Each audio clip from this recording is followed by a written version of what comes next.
હવે તો સમાધાન ને આજથી તો સમાધાન તો થઈ જાય પણ તમને કીધું ઈ તો તમે કરો પેલા.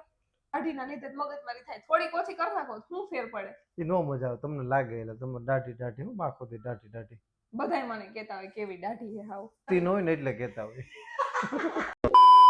આ દાઢીની લપ તો મારે આખી જિંદગી રહેવાની છે કે શું? સમાધાન કરવા માટે મેં મારા જેઠ બાપાને બોલાવ્યા. મેં તમારા ભાઈને કઈ સમજાવો તો ખરા. તો તમારું માને છે? મેં ના તો કઈ મારું ક્યાંથી માને? મેં ઈ વાતે સાચી તમારી. આજથી બાજવાનું ચાલુ કરીને દિવાળી સુધી હું બાજવાનું ચાલુ રાખીને ત્યાં જઈને સાહેબ મને લાગે દાઢી કરે છે ત્યાં સુધી કરાવવાના જ નથી ને કોઈનું માનવાના નથી. મજા આવી છે ને તો કરાય છે પણ મને નથી લાગતું કે કરાવે. ત્યાંથી અચાનક પતિદેવની જિંદગીમાં સારું ચોઘડિયું આવી જાય ને જો એનું મૂડ બદલાઈ જાય ને દાઢી કરાઈ આવે ને મને સરપ્રાઈઝ આવી દે તો હું બહુ રાજી થઈ જાઉં. પણ એવું તો થવાનું જ નથી. છેલ્લા 2-3 દિવસ લપ હાલતી હતી. આજ તો બાજીને બપોર થઈ ગઈ. મેં કહ્યું હાલો ભૂખ લાગી કંઈક નાસ્તો પાર્સલ કરાવતા. નાસ્તો પાર્સલ કરાય ને પાછા સીધા સલૂને પહોંચી કે મેં ત્યાં જઈને આરામથી બેઠા ખાવું. મારે ખાવી હતી ફ્રેન્ચ ફ્રાઈઝ પણ પતિદેવને સેન્ડવિચ ખાવી હતી. સેન્ડવિચ લઈ આવ્યા. પેલા હું એની અડધી સેન્ડવિચ ખાઈ ગઈ પછી મારી બધી ફ્રેન્ચ ફ્રાઈઝ ખાઈ ગઈ. પતિદેવ કહેતા હાલે મારા હાથથી એક બાઈટ ખાઈ લે. મેં નારે ના ખાવું નથી આખી જિંદગી લપ જ કરવી. અને તમને ખબર જ છે બપોરે છાઈસ વગર તો આપણે હાલે જ નહીં. સ્વામી કે ડોલી કી ટપરી આવી ગઈ. મેં ટપરી નહીં આ ટપરીનું શું થઈ ગયું તો જો કીધું મને તો એટલું હસવું હતું કે શું કહું તમને. આમ જોઈ લે તમે ખુદ જ કહું ને કે બધી છાસ નીચે ઢોળાઈ ગઈ તો એ તો ગાંડે જ કરે. મેં મારો આખો પગ ખરાબ થઈ ગયો તો કે લે તારો પગ છાઈસથી ધોઈ દઉં. અને આમ જોઈ લો ગાઈસ આખો મારો પગ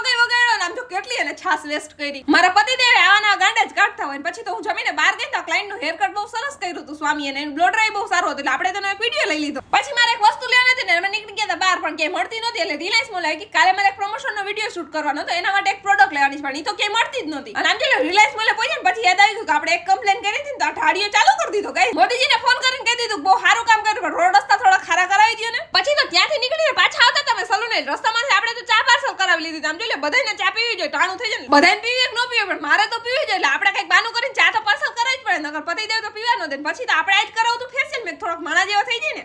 ફેશિયલ ફિનિશ કરીને પતિદેવને કીધું હાલો સરસ મજાનું હેર સ્પા કરી જો તો કીધું આજે મને સ્વામીને કીધું આજ મેં ફેશિયલ કર્યું રૂપાળી લાગુ કે નહીં એમ જરાક મારું મોઢું તો જો તો કે નારે ના ખોન એવી ને એવી લાગે છે કે આમાં કાંઈ ફેર પડ્યો નથી. મેં તમને નો ખબર પડે તઈ હું જ્યારે હોય ત્યારે મજાક જ ઉડાવતો. મેં હાલો તમે તમારું કામ કરો સરસ મજાનું હેર સ્પા કરજો ને મસ્ત મસાજ આપજો એક નંબર. પછી તો જો સાહેબે સરસ મજાનું ડ્રાય કરતી હતી હવે થઈ જાય ઘર ભેગા. ગાઈસ આપણે સાહેબની અણી કાઢી લીધી. મેં નારે ના સીધું ઘરે થોડી જાય. મેં આમ રેસકોર્સની એક ચક્કર તો મરાવો પછી મેં હાલો મને ભૂખ લાગી કંઈક નાસ્તો કરો તો કે હું ખાઉં. મેં મારે તો સમોસા ખાવા તો કે પછી ઘરે જઈને જમીશ કે નહીં જમે. હા 11 વાગે જમી લે પણ અત્યારે ફટાફટ તમે સમોસા લઈને આવો. મને ભૂખ લાગી છે. પછી સાહેબે તો ગાડીની ઘોડી ચડાવી દીધી ને આપણે બેહી ગયા સમોસા ખાવા માટે. ઘરે જઈને જમી લઈશ એમ કે ને તો તમને સમોસા ન ખવડાવે એટલે આપણે તો ખોટું બોલીને સમોસા ખાઈ લીધા. હવે ઘરે જઈને સીધું ઘોટે જ જવું છે. આજે આજનો દિવસ ખતમ થયો હવે થઈ જાય ઘર ભેગા મળીએ કાલના નવા મિની લોગમાં. Tata bye by.